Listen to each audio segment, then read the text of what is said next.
Oi, vamos lá continuar falando de lesão e vamos falar hoje dos estágios do luto, pensando em lesão aí, comparando com esse processo de luto, né? Então nós vamos falar sobre os estágios. Esse aqui é o livro que eu estou me baseando para falar sobre isso, é o Sobre a Morte e o Morrer, tá? Da Elizabeth Kubler-Ross. É um livro básico, ele é a primeira edição de 81, mas ele tem diversas edições, porque é um livro muito utilizado na área dessa psicologia do luto e da tanatologia, que é a psicologia que estuda, né, o estudo sobre a morte. Então, como eu falei, eu estou usando isso aqui porque a lesão, assim como as doenças terminais, né, mas a lesão aqui do atleta, a gente pode comparar a esse momento de luto, porque é um momento de perda. Não necessariamente o luto, a perda da identidade, como eu estava falando no final da última aula, né, que o atleta vai ter que se aposentar, mas só a lesão em si já... Claro que as lesões mais graves, elas podem gerar esses estágios. E aí eu acho importante a gente conhecer, porque muitas vezes a gente corre o risco de pegar uma dessas emoções, um desses comportamentos como algo pessoal, ou que o atleta é chato, ou que o atleta é teimoso, ou algo assim, quando assim faz parte, é esperado que o atleta se comporte desse jeito, né? Não é que todo mundo vai passar por isso. Essas fases não necessariamente são bonitinhas assim, uma depois da outra, elas podem estar misturadas, ou pode passar de uma para outra, né, pulando algumas etapas, não é fechado, não é ciência exata. Mas é importante a gente conhecer essas possibilidades aí, porque são etapas possíveis que você pode encontrar aí com o seu atleta e saber que assim, faz parte, está no processo, tá? Que é a negação, a raiva, a barganha, a depressão e a aceitação. Para o tratamento acontecer de maneira legal, fluir, a pessoa tem que chegar na fase da aceitação. Mas enfim, ela vai passar ainda, geralmente passa por outras etapas, pelas outras etapas até chegar lá. Umas mais rápido, outras mais devagar, mas enfim, é um processo. Tudo nisso é processo, né? Enfim, mas é isso. E a gente tem que entender e conseguir identificar aí para que a pessoa possa também ter um acompanhamento de acordo com o que ela está passando, o que ela está precisando, tá? Então a primeira fase é a fase da negação, aquela fase que a pessoa fala, não pode ser verdade, não acredito, não. Ou então fala assim, não é nada não, não é nada demais não, o médico está enganado, não é nada disso não, é só um negocinho, assim. Minimiza a lesão, desvaloriza a grandeza do que está acontecendo, não acredita no diagnóstico, não aceita a lesão, e aí vai buscar vários médicos. E aí um adendo, né, que buscar vários médicos não é necessariamente sinônimo de negação. Às vezes a pessoa realmente precisa de outras opiniões, enfim. Não confiou naquele médico, porque essa relação de confiança com o profissional que vai atender é fundamental. O médico, o fisioterapeuta, o próprio psicólogo. Então não gostou, não se sentiu confiança, enfim, não se sentiu seguro, vai procurar o diagnóstico. Mas tem a diferença de quando ele busca diagnóstico eternamente, porque não está aceitando a lesão, e vai buscar alguém que fale aquilo que ele quer ouvir, que não é nada demais, que não é grave, enfim, né? Então é a fase que a pessoa não aceita. E muitas vezes acontece, que eu já falei aqui algumas vezes nessas aulas, pela falta de prevenção, pela falta de informação e de preparo antes da lesão. Saber que lesões acontecem, que tipo de lesões são mais comuns nessa modalidade que ela pratica. Enfim, quando eu tenho mais informação, eu agora, aconteceu comigo também, que droga, mas eu sei que faz parte do processo, faz parte do script, né, do que do nada, nossa, mas como isso foi acontecer comigo? Faz parte, né? Se a pessoa não sabe que faz parte, esse impacto vai ser maior, esse susto vai ser maior. Então é importante também a pessoa saber os riscos que ela está exposta, né? Essa fase é importante também para a pessoa, ela serve como defesa muitas vezes, até a pessoa ganhar tempo para digerir o diagnóstico, porque não é simples, né? Dependendo do nível da lesão, da gravidade, de uma hora para outra você entender e você aceitar que está passando por algo tão grave, tão difícil na sua vida. Então muitas vezes negar dá esse tempo para a pessoa de entender, digerir, de cair a ficha de que assim, realmente é isso mesmo. Realmente é essa lesão, realmente eu vou ter que fazer cirurgia, vou ter que, enfim, lidar com essas circunstâncias, com essas consequências dessa lesão. Então a gente precisa de um tempo, e algumas pessoas precisam de mais, outras pessoas precisam de menos, e às vezes essa negação no início serve justamente para que esse tempo aconteça. E às vezes não acontece na frente de todo mundo, né? Que eu coloquei ali, diante de quem? Às vezes a pessoa se sente na obrigação, ou sente alguma necessidade de ser forte na frente de algumas pessoas. Para o técnico, enfim, para a equipe, para alguém que seja importante manter aquela pose de durão, de durona, né? Não é nada não, fica tranquilo, que dependendo também, às vezes as pessoas recebem a notícia da lesão de uma maneira pior do que o próprio atleta. E aí ele às vezes acha que precisa ser forte, né? Não é nada não, vou ficar bom rápido, não fica assim não. Aí o atleta que passa a consolar. Mas é importante também ele ter esse momento para ele, dele também poder não ser forte, dele também poder chorar e poder sofrer por essa lesão.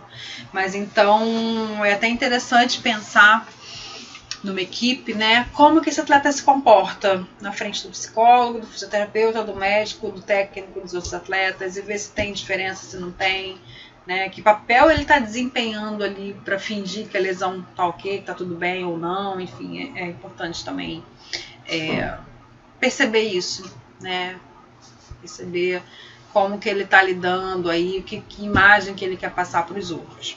Então essa é a fase de negação. Não, isso não está acontecendo comigo, e, enfim, não consegue cair a ficha. E é claro, se não está acontecendo comigo, eu não vou buscar o tratamento. Não vou aderir ao tratamento. Para que fazer fisioterapia? Não é nada demais. Para que fazer cirurgia? Não vai precisar de cirurgia. E acaba retardando a recuperação, porque fica nessa coisa de que não está acontecendo, não é real. Depois vem um momento de raiva, como eu falei, não é necessariamente uma após a outra. Tem gente que passa pelas fases bonitinhas uma depois da outra, mas não necessariamente, tá? Só que eu vou falar aqui uma depois da outra. A raiva é caracterizada por uma agressividade difusa, assim. O que eu quero dizer com agressividade difusa? A pessoa fica mais agressiva, mais irritada em geral. E não é com ninguém específico, mas geralmente as pessoas mais próximas recebem mais essa hostilidade. Claro, são as pessoas que estão no alvo, né? Então, as pessoas muitas vezes ficam muito magoadas com quem age assim, com quem está lesionado, com quem está com uma doença, né, terminal, quem está em fase de luto mesmo, porque elas muitas vezes são ofendidas, são magoadas, porque a pessoa está no momento de raiva.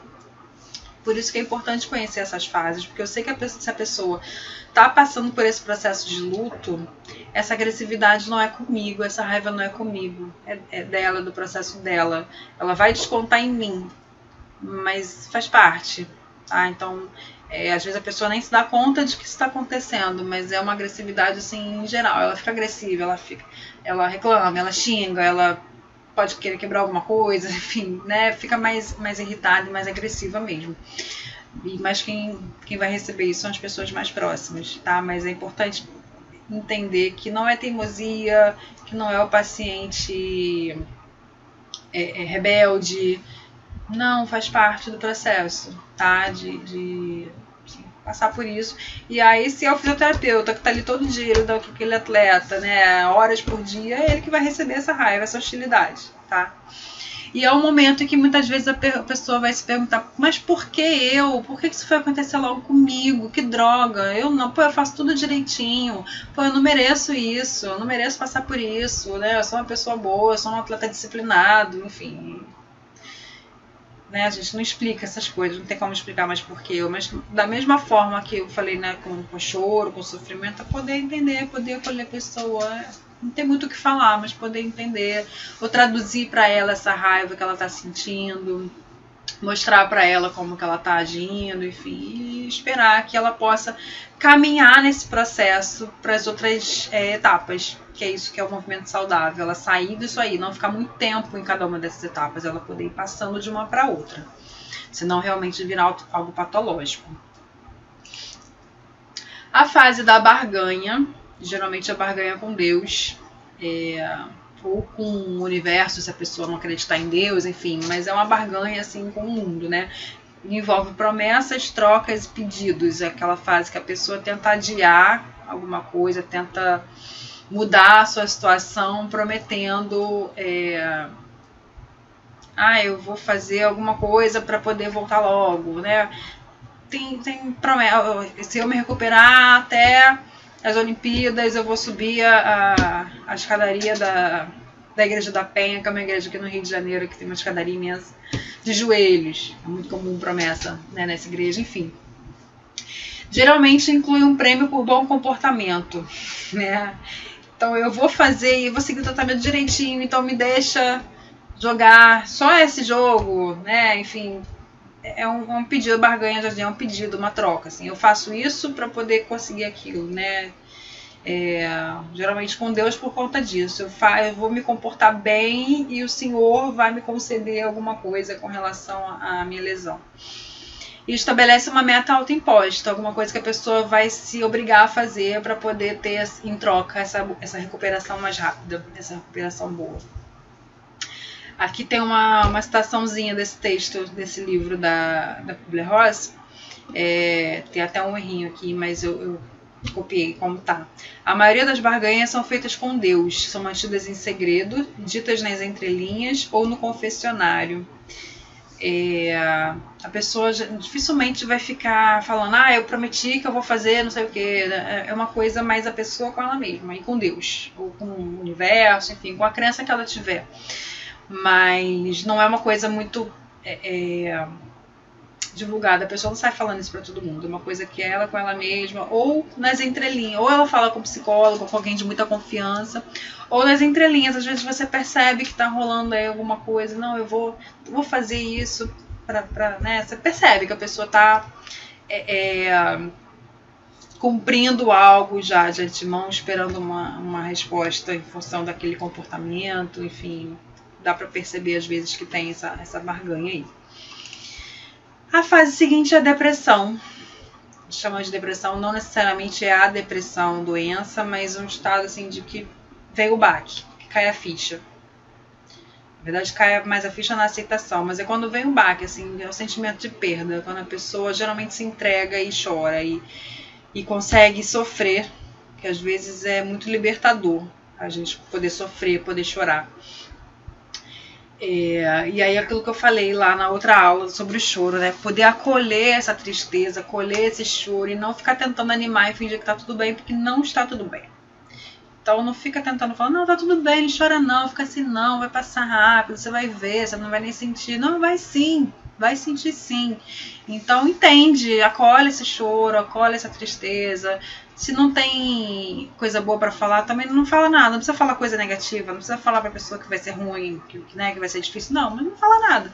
Não finge, não mente, só acolhe essa tristeza, porque é um momento de tristeza, é um momento que a pessoa precisa expressar essa tristeza, esse sofrimento. É importante, esse momento é muito importante.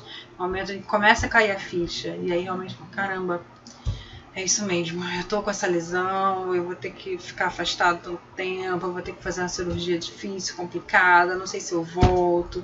E aí vem aqueles medos todos, vem todos aqueles fantasminhas que eu comentei aqui. Então é complicado mesmo, tá? Então o nosso papel é acolher, não é para fazer mais nada do que isso. Se não consegue acolher, se não consegue lidar com essa tristeza do outro, dá uma afastadinha, mas cuida para que essa pessoa tenha alguém com que ela possa contar e com que ela possa chorar, né? Mas se preserva também, ninguém é obrigado a poder e a conseguir lidar com o choro do outro, tá? E por fim, a aceitação, aí que é a fase que caiu a ficha mesmo, né? Na depressão começa a cair a ficha. A pessoa se dá conta de que realmente é aquilo. E aí quando ela aceita, é a fase que ela vai aderir ao tratamento. Então, como eu falei, não necessariamente essas fases vão seguir de uma a uma. E é ótimo quando ela vai direto para a aceitação, porque adere ao tratamento assim. E é muito mais fácil, a recuperação é mais rápida, né? Mas nem sempre isso é possível. Então, a gente espera que essas fases vão acontecendo para que ela chegue na fase da aceitação o mais rápido possível, mas que chegue bem também essa fase da aceitação, para que possa aderir ao tratamento. E aí, quando ela for aderir ao tratamento nessa fase, tendo passado por esse processo, a tendência é que flua, porque ela já entendeu, já está tudo nos seus lugares, já chorou o que tinha que chorar, já elaborou esse luto e agora ela vai se disciplinar e se responsabilizar por esse tratamento também e vai cuidar para que isso aconteça. Então aí é a fase em que realmente as coisas andam. É quando a terceira fase realmente consegue, desculpa, a segunda fase realmente consegue fluir, né? Que a pessoa adere e faz e se empenha e para ela poder voltar o mais rápido possível, tá? Então, esse é o caminho aí que se espera. É claro que podem acontecer N coisas no meio do caminho, no meio dessas fases aí, elas podem se conjugar de diversas, né, formas, mas são reações importantes e esperadas. A gente pode esperar que a pessoa passe por essas fases. Principalmente a negação e a raiva, acho que são importantes, porque é muito comum a gente ver as pessoas passando e entender que não é pessoal, entender que aquilo faz parte do processo, que a pessoa vai passar por aquilo, e quanto que você pode contribuir para que passe mais rápido e chegue logo na aceitação. Tá bom? Então, eu acho que é uma contribuição muito rica que a gente tem aí da psicologia do luto, da psicologia da morte. A gente pensar nessas fases aí em termos de lesão esportiva também, tá? Então, vamos seguir na próxima aula falando de um outro tema que eu gosto muito quando a gente fala sobre lesão, que é a má adaptação à lesão.